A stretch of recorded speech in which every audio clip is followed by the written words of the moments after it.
Kani gade ka Pati CTV, bat pidang pet yaki kubor baman kasngi. Henne kasngi ka khatsau trek ujamang. Laprat nanti ya ka jengpan kre na ka banta ban perlong ya ka je ko mare athong. Ya ka beltem kum ka Rotary Sora Marathon 2018. Ya ka ba on sapelong da ka Rotary Club Shillong. Ha ka je lang ka balong ne kasngi ha Shillong Club. Lai dan rangkat ru Menteri Sarkar Badai Khimi ya ka tanat Sports and Youth Affairs jong ka Sarkar Jela uba bantai dor lingdo. Ubralong kongsan hakni jelang. Kat ba MLA ka Sora constituency pan uba Gavin Miguel Milliam ubralong kum sembut kongsan. Ban keringi kinong isimenta hakni je ko mare marathon. Kinong panya kin pelong ru da ka khalai no sep lengba ki tiket jong kinong isimenta. Bat iki babhabok hakni ka khalai no sep kin yo ka kusnam da ka kali Maruti Celerio ya ka balano senyang da ka Banalari World Cars. Kat ba ki bawan ba arpan kinyo ya ka tok Bajaj Pulsar 150 ka balano senyang da ka company Goenka Bajaj. Bat ya ki shabi jong kini ki artli kali hne kasngi la IT ru sya ka Rotary Club da kinong mikmat jong ka Banalari World Cars bat ka Goenka Bajaj. Ya kani ka marathon an pelong ha ka absan trek ubnai nailar menta usnem arja kat pra.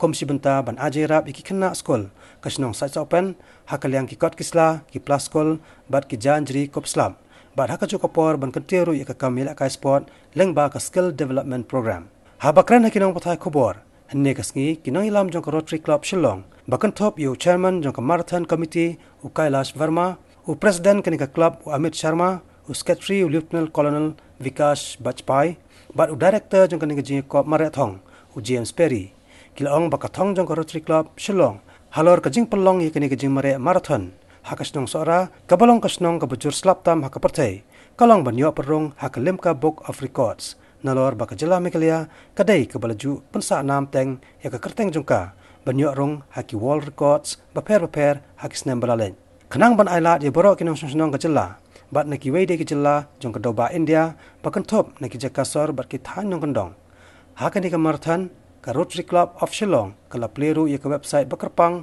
kabalatep kumka Rotary Sora Marathon.in haga baki pajba kinla ban register iki kerteng jongki. Rotary Club of Shillong, they have done a lot of things supporting, helping our people in every aspect, not only for the sports or only something helping our people of the state. And definitely from the government will be a part, and we are very happy that we are part and we support this Rotary Club run 2018 in the month of August to be success.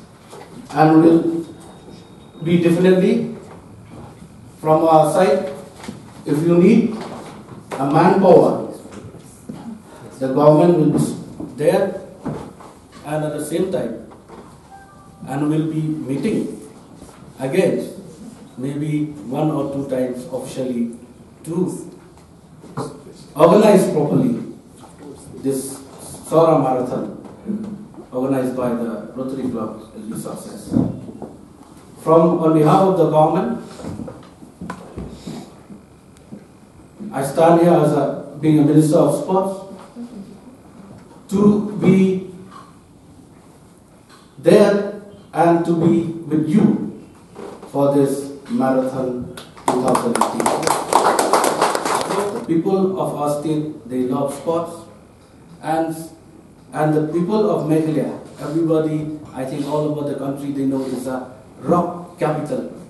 But now, rock and sports, if we are doing together, it will really help our state.